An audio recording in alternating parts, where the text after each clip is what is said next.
एक बार की बात है, एक गुरु और शिष्य एक नगर में पहुंचे। वहां पहुंचकर उन्होंने देखा कि शहर में सब कुछ बहुत ही सस्ता मिल रहा है।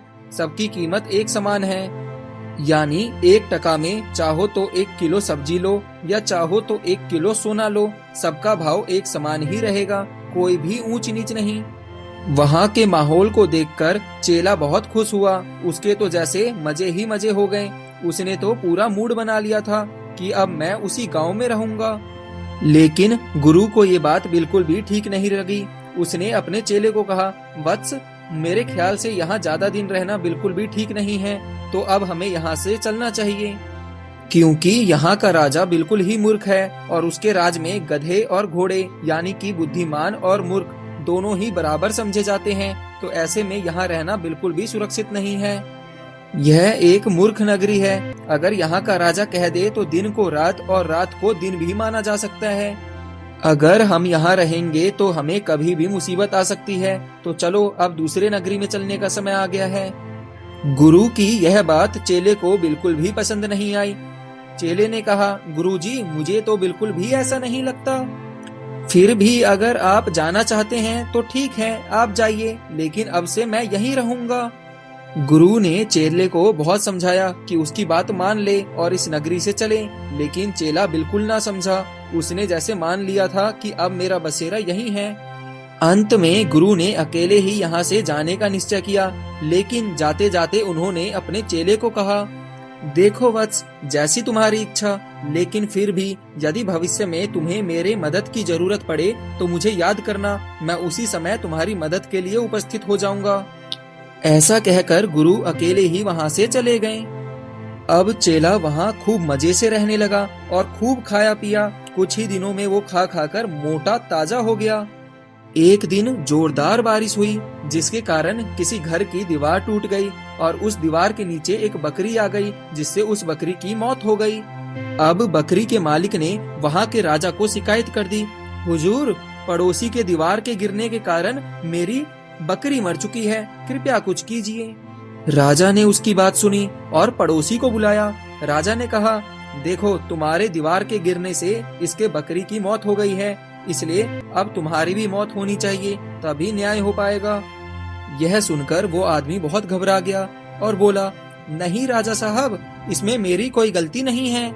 ये गलती तो उस दीवार को बनाने वाले कारीगर की थी। शायद उसने दीवार ठीक से नहीं बनाई, जिस कारण वो बारिश में गिर गई, तो कृपया उसको बुलाएं। कारीगर आया और घबराते हुए बोला, महाराज, इसमें मेरी भी कोई गलती नहीं है, क्योंकि मैंने तो पूरे ईमानदारी से वो दीवार बनाई थी। गलती तो उस व्यक्ति की है जिसने मसाला तैयार किया था। राजा ने उस व्यक्ति को भी महल में बुलाया। व्यक्ति ने कहा, हुजूर, मुझे माफी दे दीजिए। राजा ने कहा, तुम्हें कोई माफी नहीं मिलेगी। तुम्हारे कारण एक निर्दोष बकरी के प्राण गए हैं, तो तुम्हें भी अब मौत की ही सजा मिलेगी। यह सुनकर वो व्यक्ति रोने लगा और राजा के पैरों में गिरकर अपने प्राणों की भीख मांगने लगा, हुजूर, मेरे प्राण को बख्श दीजिए। लेकिन राजा ने बिल्कुल ना सुनी। कुछ ही समय में फांसी का फंदा तैयार किया गया। जब उस व्यक्ति को फांसी पर चढ़ाने की बारी आई तो फंदा ढीला हो गया, अर्थात वो व्यक्ति फंदे में नहीं आ पाया। अब क्या किया जाए, क्योंकि फंदा थोड़ा बड़ा बन गया है और फांसी तो किसी भी हाल में देनी ही है। राजा ने कहा, ठीक है, फांसी का समय निकलता जा रहा है, ऐसे में एक ऐसे व्यक्ति को चुनो जिसका गला इस फांसी में पूरी तरह से आ जाए। अब ऐसे व्यक्ति की तलाश शुरू हुई जिसका गला उस लंबे बने हुए फांसी में आ जाए। सिपाही ढूंढते ढूंढते जल्द ही उस चेले के घर पहुंच गए, जो अब खा पी के बिल्कुल मोटा ताजा हो चुका था। चेले के गले की माप ली गई, जो बिल्कुल फांसी के फंदे के बराबर ही निकली। चेले को अब फांसी पर चढ़ाने की तैयारी की गई। ये देखकर चेला बहुत घबरा गया। वो रोने लगा और राजा से अपने प्राणों की भीख मांगने लगा। उसने कहा, हुजूर, मेरी क्या गलती है, मैंने तो कोई गुनाह भी नहीं किया। लेकिन राजा ने उसकी बिल्कुल ना सुनी।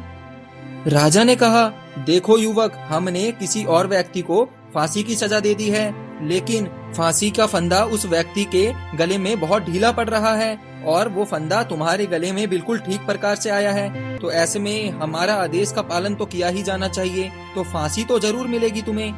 ये सुनकर चेला बहुत ज्यादा घबरा गया, क्योंकि उसे अपनी मौत अपने सामने नजर आ रही थी। तभी उसे अपने गुरुजी की बात याद आई। उसने मन ही मन अपने गुरुजी को याद करना शुरू कर दिया। कुछ ही समय में गुरुजी राजा के पास पहुंच गए। गुरु ने राजा के सामने अपने शिष्य को कहा, मेरे प्यारे शिष्य, ये तो तुम्हारे लिए बहुत ही सौभाग्य की बात है कि तुम ऐसे समय में मृत्यु को प्राप्त हो रहे हो, क्योंकि आज एक ऐसा योग बना हुआ है कि आज जो भी व्यक्ति मृत्यु को प्राप्त होगा वो सीधा परमात्मा से मिलेगा, अर्थात उसे सीधा स्वर्ग में जगह मिलेगी और जीवन मरण के चक्र से उसे मुक्ति मिल जाएगी। वो स्वर्ग में राजाओं की तरह रहेगा। राजा के मन में स्वर्ग का लोभ आ गया। उसने कहा, हे गुरुवर, यदि ऐसा है तो ठीक है, मैं स्वयं ही इस फंदे पर चढ़ता हूँ। फिर उसने सैनिकों को हुक्म दिया और चेले को हटाकर वो स्वयं ही फांसी पर झूल गया। और इस प्रकार एक चौपट राजा अपनी ही मूर्खता से मारा गया। इस कहानी से हमें यह शिक्षा मिलती है कि जिस देश का राजा मूर्ख होता है वहाँ न्याय की उम्मीद करना ही बेकार है। इसलिए हमें हमेशा अपने आसपास के मूर्खों से दूरी बनाकर रखनी चाहिए।